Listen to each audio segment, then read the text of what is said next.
Happy Sunday, Mary.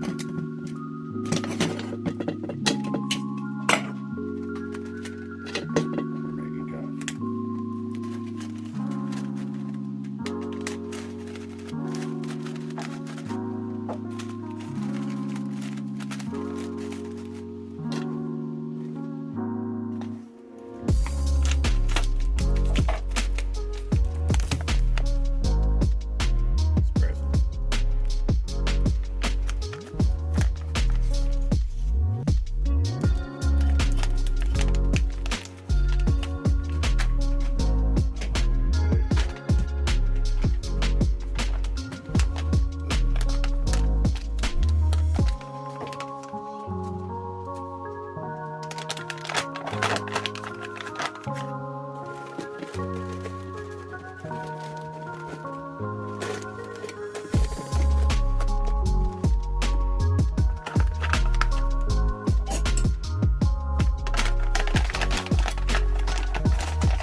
For some reason, last time I made this video, it got restricted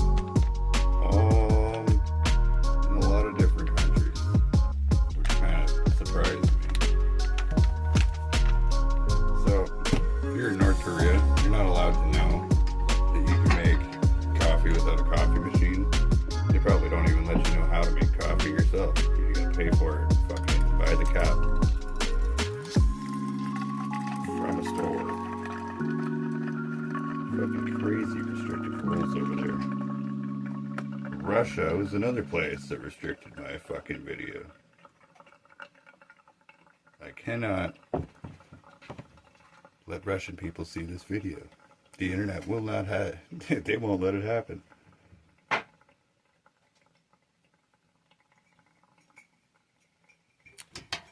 Anybody ever feel like the governments are restricting some weird shit sometimes?